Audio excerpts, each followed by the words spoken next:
Dear friends and viewers, Swami Agnivesh is a social activist, champion of social justice and human rights, is no more.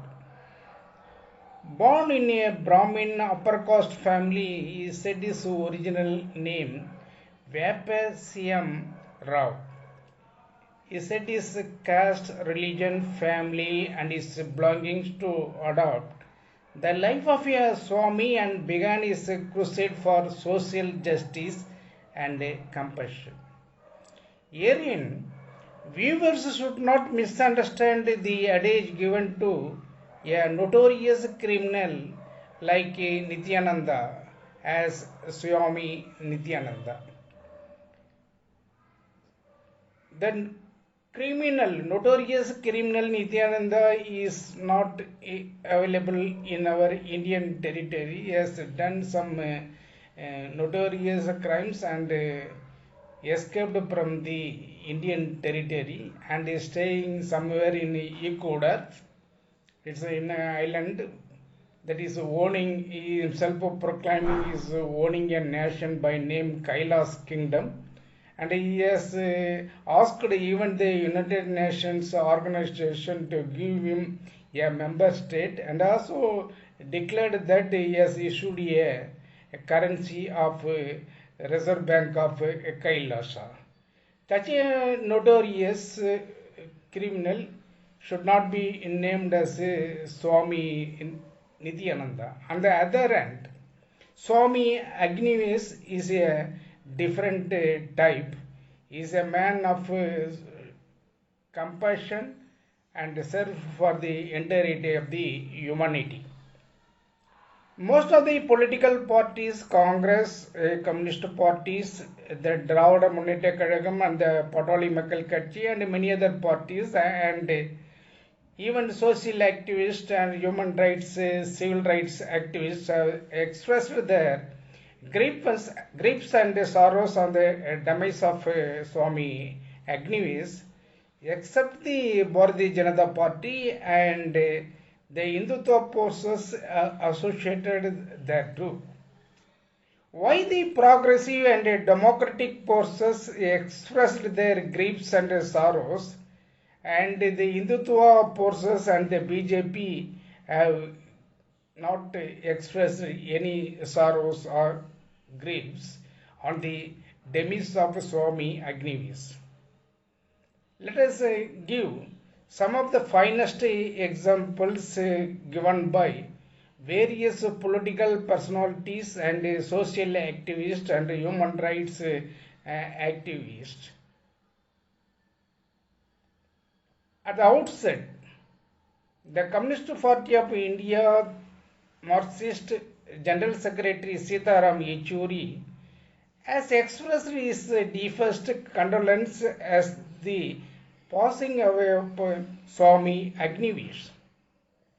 I quote, tireless crusader for human rights, upliftment of the marginalized, oppressed, and in defense of the Indian Constitution, social harmony, democratic rights and civil liberties. This was the tribute given by the General Secretary of the Communist Party of India, Marxist.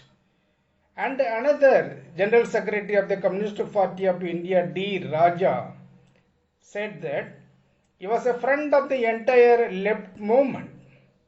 He used to call me as a comrade, and I also addressed him as a Swami, comrade Swami. He never hesitated in identifying with the progressive forces fighting for the cause of the poor and downtrodden. Despite his saffron dress, he was a secular to the core. He was a champion of the bonded laborers in the country. This was the tribute given by the Communist Party of India General Secretary D. Raja. At the other end, Professor and eminent scholar Professor Yogendra Yadav, he has given this tribute in these words. He respected every religion the way he narrated in his own way, in a different way. That is, Swami Agnivesh made us understand the real meaning of dharma, which is not being in a temple or in ashram, but being among the poor and serving them. This was the tribute given by Professor Yogendra Yadav. The noted uh, advocate and public interest litigations expert Prasant Bhushan expressed his messages in these words: a true warrior for humanity and tolerance. Among the bravest that I know, willing to huge risk for public good. On the other hand, despite these political parties and social activists and human rights activities have expressed their sincere griefs and sorrows on the sad demise of Swami Agnivesh. On the other hand, Nageswara Rao, former CBI director who is committed to the Hindutva RSS ideology, without an iota of any civilized way of speech, made an adverse statement that the god Yaman, the god of death, has taken the life of Swami Agnivesh. His grievance was that why he, that is the god of death Yamaraj, did he wait this long. This was the anguish uttered by Nageswara, former CBI director. The Bharatiya Janata Party senior leader Muralidhara Rao has said in these words: we should not speak about him at this point of time when he is just forced away. We will discuss about his merits and demerits later, and no urgency in it. The negativity about the demise of a person shall not be spoken at his death. This was the statement given by the Bharatiya Janata Party in connection with the statement issued by the uncivilized statement issued by the Nageswara Rao, the former CBI director. Why the Hindutva forces oppose Swami Agnivesh to the extent of celebrating his death by keeping their silence, even in not expressing their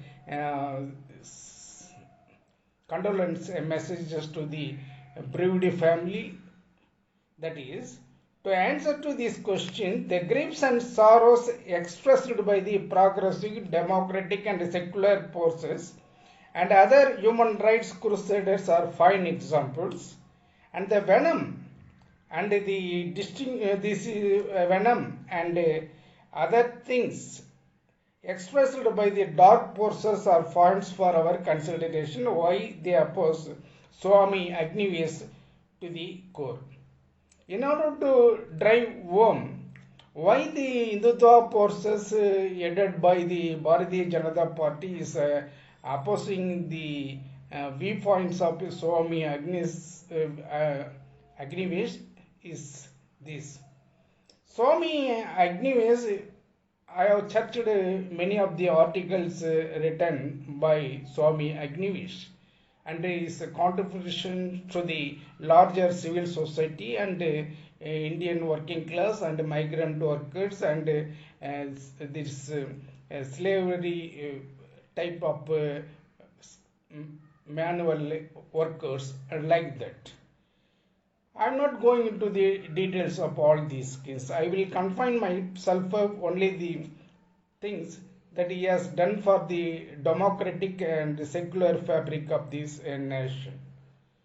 Okay, well, let us come to the question. To the answer to this question, the griefs and sorrows expressed by the democratic and secular forces and other human rights crusaders were all well known. Why for and what for he stood for the progressive achievement of the entirety of the humanity, Indian society and also global community to a higher extent. Swami Agnivis said that secularism and world view are both concepts that emerged from outside of the territorial concepts of the Vedic faith. He narrated that the Vedic faith was not designed to be secular. At the same time, he has highlighted the positive side of these religious religions in India. He said, unlike in the West, India has had a religiously pluralistic heritage.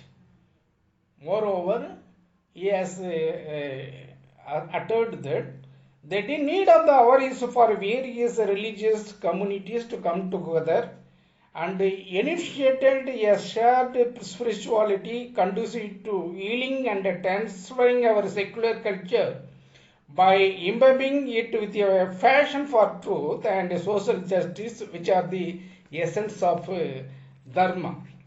So, in order to understand Swami Agnivesh to the core, let us go to the incident that has happened in Gujarat in the year 2002, that is Gujarat riots.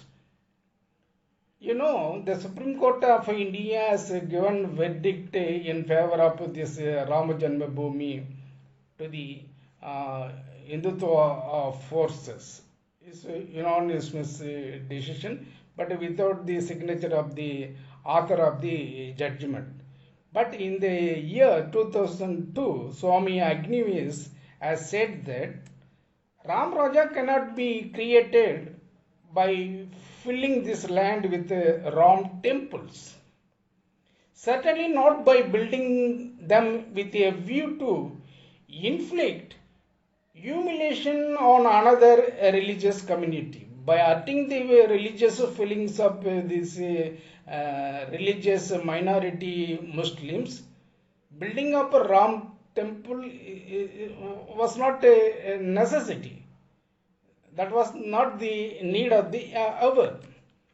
Ram Raja should be built on the foundation of truth, social justice, and brotherhood, on the spiritual robustness of loving and celebrating differences and diversities.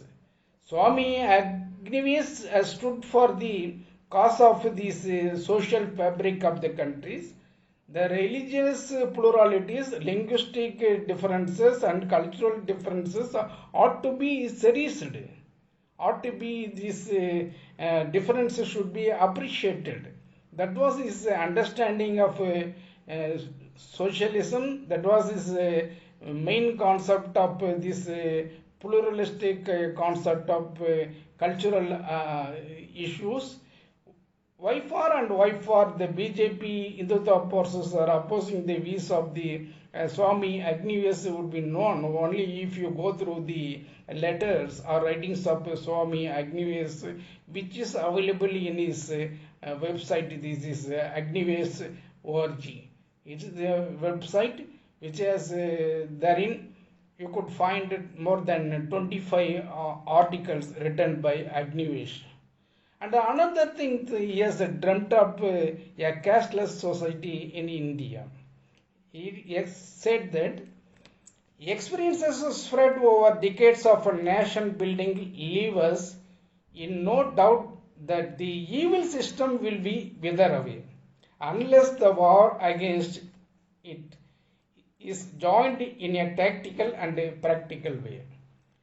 Yes, not only dreamt up letting this nation to be free from caste and religious biases. He has given practical orientation and a tactical approach to wipe out the caste system, the evil system of caste system in India.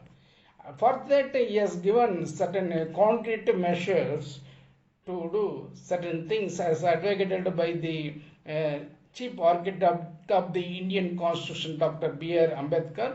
Dr. B.R. Ambedkar also has advocated in order to wipe out caste-based discrimination in India. We should encourage interdining and intermarrying. These things were uttered by Dr. B.R. Ambedkar. The same thing has been advocated by Swami Agnives. So, in order to wipe out the caste system in India, he has advocated for the unification of the scheduled castes, scheduled tribes and backward communities together and fight this meanness to end in this century. So we could understand why the dark forces are not expressing their griefs and sorrows on the sad demise of Swami Agnives, and the progressive democratic and secular forces are expressing their sorrows and griefs on the demise of Swami Agnives will be known to the viewers. With this, I conclude my speech. Thank you.